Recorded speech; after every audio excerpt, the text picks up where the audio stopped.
Tinning had 9 children, and all of them died in infancy or just beyond. At first, it was thought they all died of SIDS or something possibly caused by some genetic disorder. Eventually, though, authorities came to believe she killed. February 26, 1994. Gloucester police decide to investigate a dark family joke of a kid repeating that his missing sister is under the patio.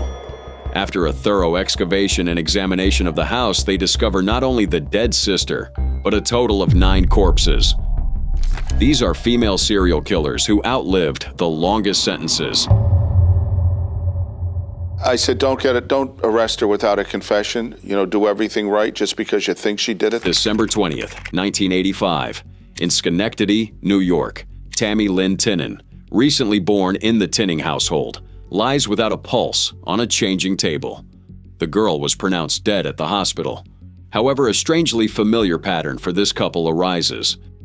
Following a chilling trail of deaths, 8 other children, both biological and adopted, have lost their lives under the watch of Mary Beth and Joseph Tinning during the past 14 years between 1972 and 1985. Barbara Tinning was their first loss. She was born on May 31, 1967, and died on March 2, 1972. Her death was initially attributed to Ray's syndrome, a rare illness that causes brain swelling and liver failure. Then came Joseph Tinning Jr., born on January 10, 1970, who died on January 20, 1972. His death attributed to cardiopulmonary arrest following a viral infection and a nonspecific seizure disorder.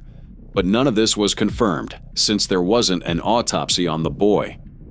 Jennifer Tinning was born on December 26, 1971, and died just 8 days later from hemorrhagic meningitis and multiple brain abscesses. 2 years later, on November 21, 1973, Timothy Tinning was born. This time, death appeared less than a month later and without a clear cause. His mother, Mary Beth Tinning, reported finding him lifeless in his crib, and his death was attributed to sudden infant death syndrome, SIDS. A 5th child, Nathan Tinning, was born on March 30, 1975, and died 5 months later. Mary Beth stated that he suddenly stopped breathing. So, once more, his death was attributed to SIDS, but the Tinnings never stopped procreating. Mary Beth gave birth to Francis Tinning on October 29, 1978, only for him to die 4 months later, amidst reports of a seizure followed by brain death. If you are thinking SIDS was listed again as the cause, you're exactly right. On November 19, 1979, Jonathan Tinning, the 8th and final natural child of the couple, was born. 4 months later, he was being rushed to the hospital unconscious, revived, and sent for tests. No medical reasons were found for his condition, and he was pronounced brain dead a few days later. Schenectady County Assistant DA Alan Gabel was one of those who thought that Mary Beth Tinning did it. After all, without any explanation over a 14-year period, every one of her 9 children had died suddenly and without warning. The final kid with the misfortune of becoming a Tinning wasn't even their biological child.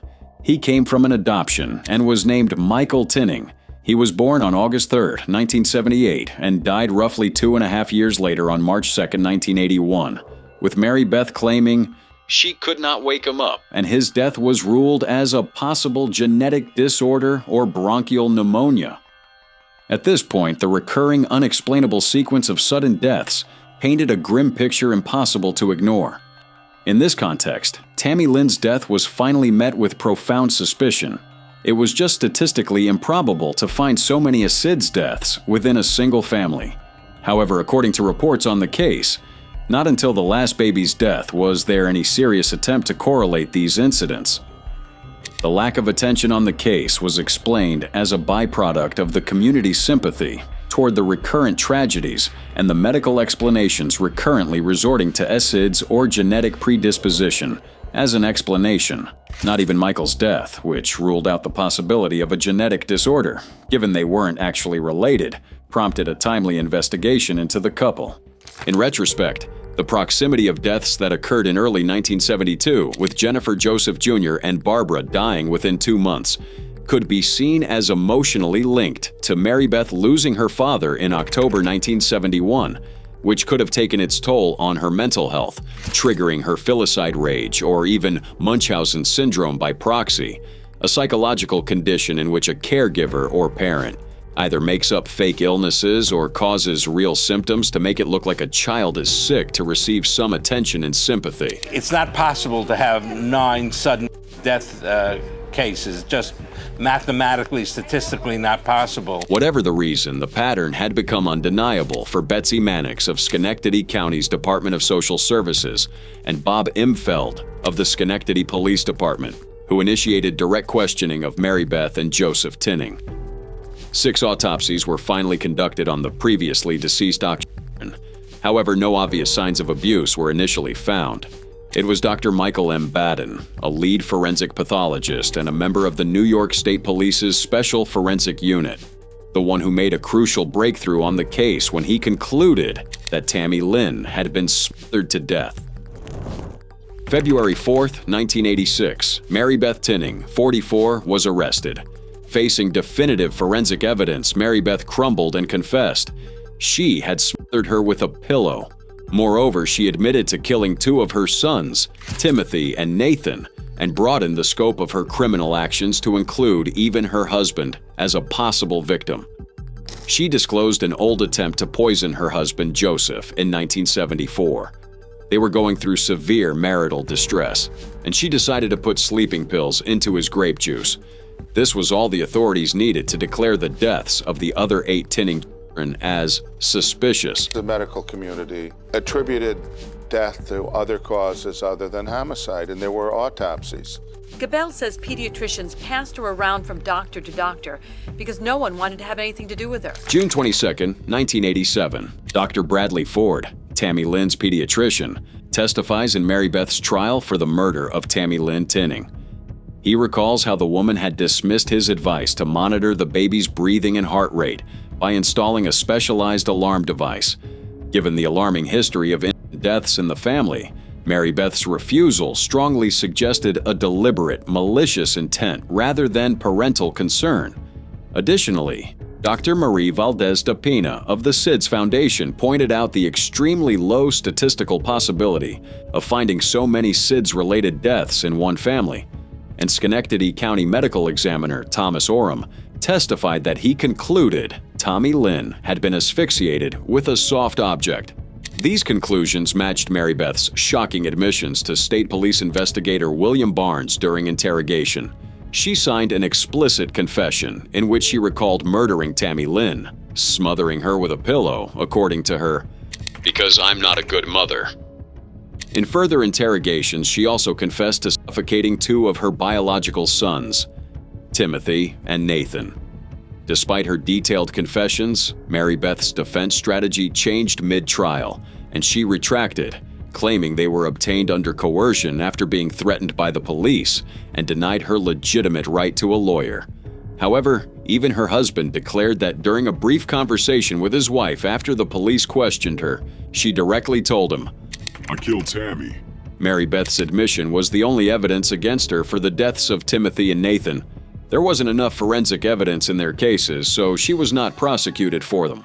The defense described all her declarations as a confused and contradictory, far response of a mother in shock. Tinning's attorney Paul Callahan told me she insisted the confession was forced. Based upon what my client told me and what she testified to in the hearing that we had before the trial, that yes, it was coerced. Paul Callahan, Mary Beth's attorney, presented a 2-argument defense. He claimed that Tammy Lynn died from a rare hereditary disorder known as Verdnig-Hoffmann syndrome, or spinal muscular atrophy, a rare neuromuscular disorder, but District Attorney Poersch publicly scoffed at this hypothesis during his closing argument. On the other hand, the defense tried to play the coercion card regarding Mary Beth's confession. She even proclaimed, "The Lord above, and I know that I am innocent," and refused to testify in the trial. The jury deliberated for 23 hours over 3 days and ultimately reached a complex conclusion. They acquitted Mary Beth of deliberately causing the infant's death, but convicted her of second-degree murder by depraved indifference to human life. On October 1, 1987, Schenectady County Judge Clifford Harrigan reached a verdict, 20 years to life in prison. The defender filed an immediate appeal within minutes of the sentencing, but to no avail. Sentenced to 20 years to life on the one murder of Tammy Lynn. This was her fourth time up for parole. And again, for the fourth time, she was denied. 20 years later, still incarcerated in Bedford Hills Correctional Facility for Women in New York, Tinning became eligible for parole in March 2007. Again and again, upon each revision of the case, the parole board denied her release due to the severity of her crimes. On one occasion, the board stated, "This was an innocent, vulnerable victim who was entrusted in your care as her mother, and you viciously violated that trust, causing a senseless loss of this young life."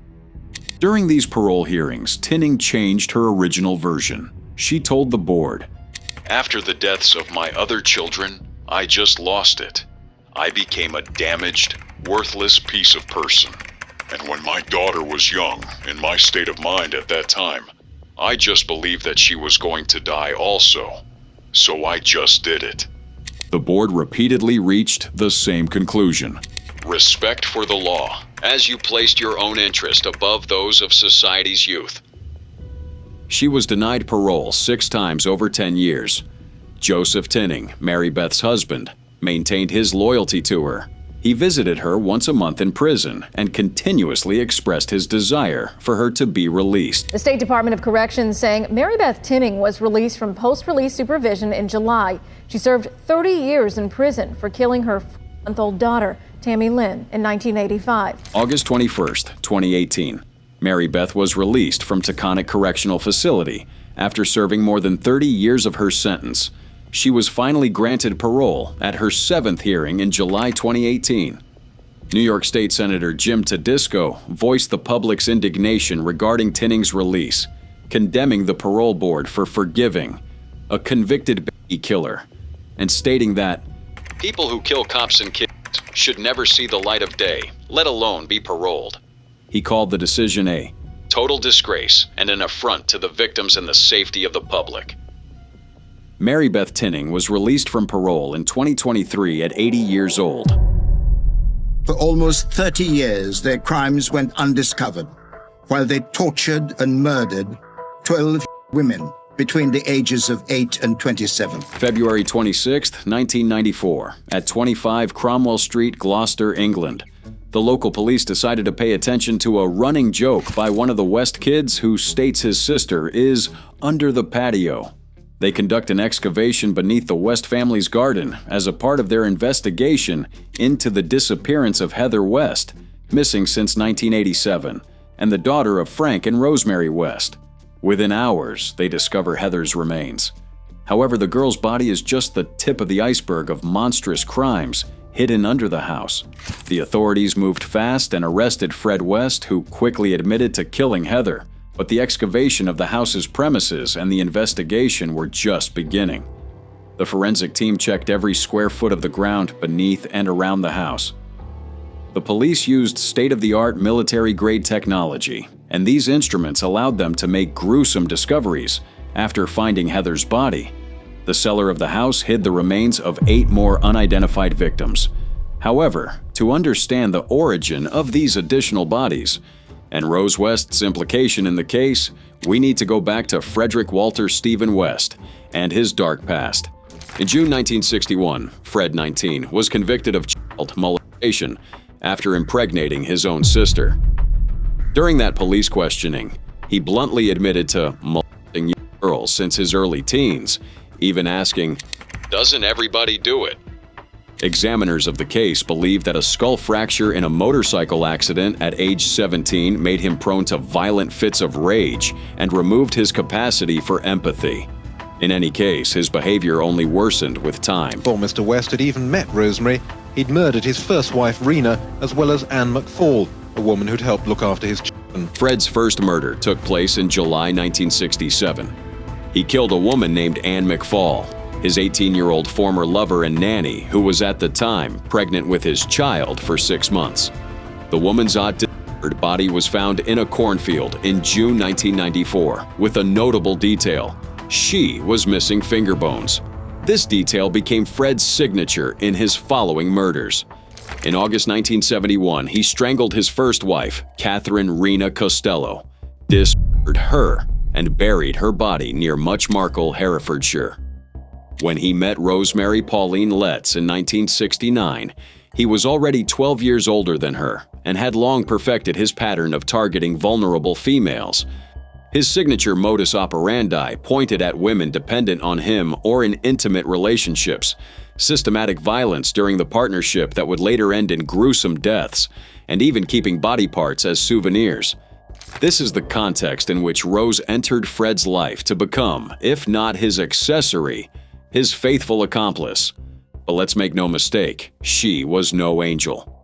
Rose had a troubled upbringing, marked by a mother with clinical depression, who underwent electroconvulsive therapy during and immediately after her pregnancy.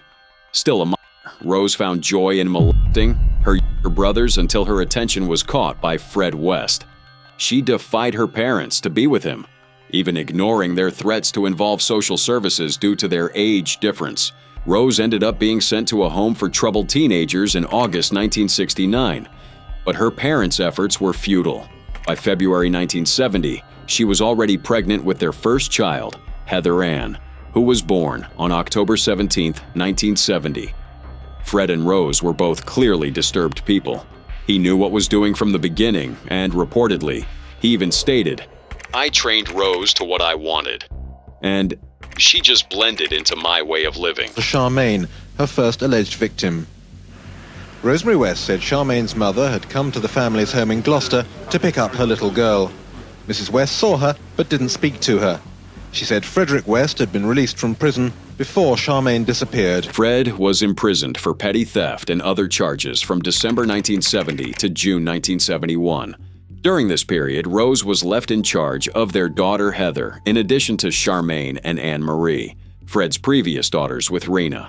This situation became Rose's catalyst for murder and marked the beginning of a true partnership in crime. June 20th, 1971, after subjecting Charmaine to constant abuse prompted by the girl's refusal to cry or show any sign of grief or servitude, Rose, in a fit of rage, murdered her. Her body would later be discovered, dismembered, and buried under the kitchen floor of the couple's home at 25 Midland Road. The thing is, when Fred came out of prison, he cemented his dark communion with Rose by burying his own daughter in their rear garden. Of course, in his own twisted sense, Fred mutilated the body and saved a little fragment of bone to remember her by. They got married on January 29, 1972, and moved to 25 Cromwell Street in Gloucester. They also had a second daughter called May in June 1972. From this point on, the West's House of Horrors was in full operation, and the bodies started piling up fast. The West's victim selection was far from random. With many of their victims having been in care, their disappearances often went unreported. The Wests embarked on a systematic series of abductions, rapes, tortures, and murders, primarily targeting vulnerable young women and girls. Together, they established an MO of sexually motivated killings in which they either got involved with willing, unknowing victims or exerted power over them through abuse. The first one occurred in April 1973 when they killed Linda Goff, 19, a lodger at 25 Cromwell Street. Rose was so shameless that she even wore the girl's clothes and slippers in front of her suspecting mother, denying knowing anything about her. Then came their first, minor, Carol Ann Cooper, who vanished in November 1973. Her dismembered limbs were found bound with cord and braiding cloth, and her skull with surgical tape. In December of the same year, Exeter University student Lucy Partington, 21, was abducted by the couple from a bus stop. Fred reportedly made a mistake when dodged dismembering her and was admitted to a hospital with a severe cut in his hand shortly after her disappearance. But nobody linked these two incidents. In April 1974, Swiss sociology student Therese Siegenthaler, 21, was hitchhiking from South London when the Wests abducted her. And later that year, Shirley Hubbard was abducted from a Droitwich bus stop by the couple. So when it hit the news, that's when you found out that Shirley was the one that he'd been burying that hole for in the garden. My goodness. Her dismembered remains were found in the cellar with extensive signs of abuse, Her head was covered in tape with a breathing tube inserted into her nasal cavity. More former lodgers disappear. Juanita Mott, 18, was reported missing in April 1975 while hitchhiking, and Shirley Robinson, 18, a bisexual friend of the couple, was 8 months pregnant with Fred's child when she was murdered in May 1978. It was later revealed that Fred himself confided to his friend Janet Leach that Rose had murdered Robinson, participated in her dismemberment, and even personally removed her child from her womb after her death. Later, during Rose's trial, the prosecution would argue that the woman's pregnancy was seen by Rose as a threat to her relationship with Fred, giving her a stronger personal motive beyond the usual sexual gratification. This killing and its horrible nuances was a confirmation that she wasn't just Fred's passive victim. It was clear she was her own person, an equally depraved and sadistic murderer. The final murder showcasing a sexual motive was a third minor named Allison Chambers. She was a runaway who became their nanny in mid-1979. By August of that year, they had already killed her. Fred would later recall that Rose had become too bloody vicious. The cherry on top of the Wests' murder cake was the murder of their own biological daughter, Heather West, the girl under the patio, in June 1987. Heather, still a minor, suffered sexual abuse from her father and even dared to tell a friend about it. Seen as a dangerous rebel by her parents, she was immediately classified as a threat, and they planned her death. Fred would later declare he never intended to hurt Heather, but the evidence showed he used some electric flex to strangle her and a bread knife to dismember her body. They buried her in the back garden under the patio and told another son, Stephen, because he needed to help them dig if he wanted to install a fish pond. Free later built a barbecue pit directly over her grave. The remaining members of the family had occasional fun and leisure on top of Heather's remains, hence the running family joke that declared Heather's under the patio. In May 1992, Fred started the chain of events that would put an end to this family nightmare. He started raping her daughter, Louise, with Rose's assistance. The girl confided in a friend, and the friend's mother tipped the police in August of the same year. Detective Constable Hazel Savage registered the property at 25 Cromwell Street and found lots of CSM and other pornography, and arrested Fred for rape and sodomy. This investigation ultimately brought the Wests to jail and 5 of their children to care. Despite the extensive CSA evidence, the case could have gone cold regarding the murders if it weren't for the boys who spoke up. John Fitzgerald, a child protection employee, explicitly stated that these murders would never have come to light if it wasn't for the children of the Wests saying they had a sister under the patio.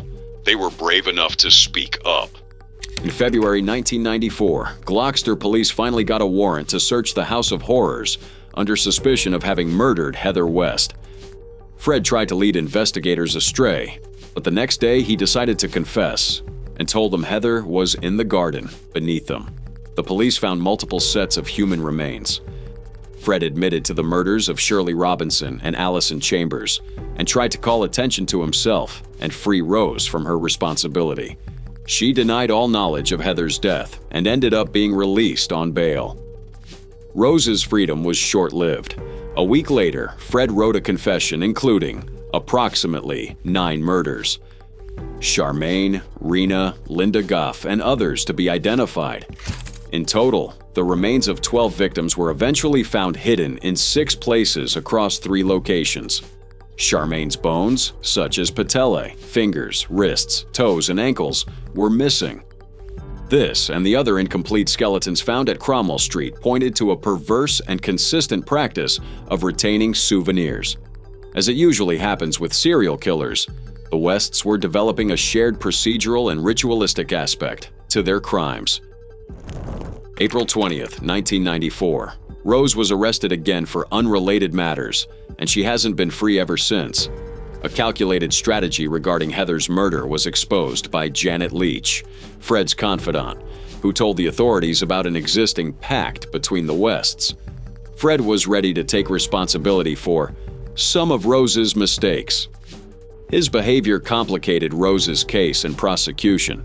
He was always changing stories and details, creating ambiguity and doubt. I have still not told you the whole truth, he said to the investigators. In an unexpected turn of events, Fred West, already charged with 12 counts of murder, took his own life in his prison cell, leaving Rose West as the only defendant for the horrific crimes. She was charged with 10 counts of murder, and her odds went down with Fred's casket. With her alleged trainer dead, there was no co-perpetrator on trial. There was no one to blame for implicating Rose. Her defense lawyer, Leo Goatley, declared that the burden of proof had been reversed. In practical terms, making it impossible to prove her innocence. The defense even tried to paint Rose as unaware of the full extent of Fred's sadism. To no one's surprise, Rose pleaded non-guilty to all 10 counts in May 1995. Mr. Ferguson then turned to the 10 victims his client is accused of murdering. He said there was no evidence of how they met their deaths. Because there could be no evidence, the Crown had filled that void with prejudice and speculation. Mr. Ferguson said the prosecution had claimed that because Rosemary West lived in the same house as her husband, she must have known what was going on. October 3rd, 1995, Rose West's trial began at Winchester Crown Court. The prosecution, led by lawyer Brian Levison, presented a ton of compelling arguments against her. He described both Fred and Rose as sadistic, sex-obsessed murderers, and explained how the bodies, their signs of torture, and their ritual mutilation was more terrible than words can express. He explained that the victims were absolutely dehumanized, seen, and used as objects of the sexual depravity of this woman and her husband. The prosecutor dismounted the publicized narrative of a coerced, weak female by emphasizing Rose's sole culpability in Charmaine's murder and reminding the jury she acted of her own volition in this crime. He even pointed to a feminine touch in the murder of Therese Siegenthaler's gag. They had found a scarf tied in a bow and decided that it proved a woman's touch. It proved Rose's participation. Another crucial element was that the surviving victims testified against Rose. At least 3 victims stood out.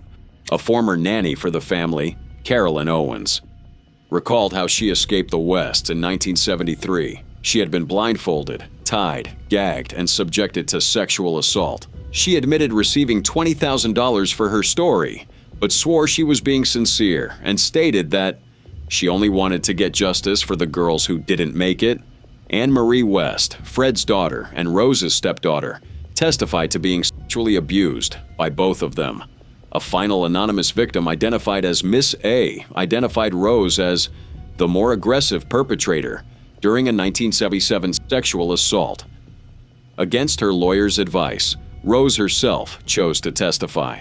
She tried to present herself as a victim of child sexual abuse who naively married a violent and domineering man, and joked about always being pregnant, and tried to convince the jury that she and Fred led separate lives.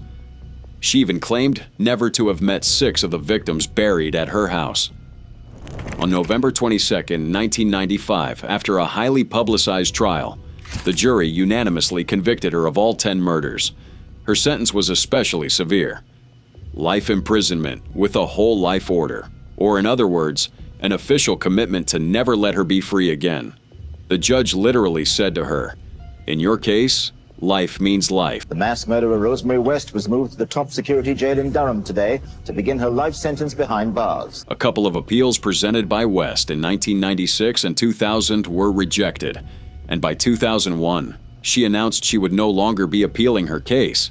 The West's House of Horrors at 25 Cromwell Street was demolished in October 1996 and replaced with a public walkway. Many investigators believe that there might be more unknown victims whose bodies were never found. The perverse couple hinted at this possibility and even claimed to have killed up to 20 further victims. As of today, Rose West is 71 years old. She remains incarcerated at HM Prison New Hall in Flockton, West Yorkshire.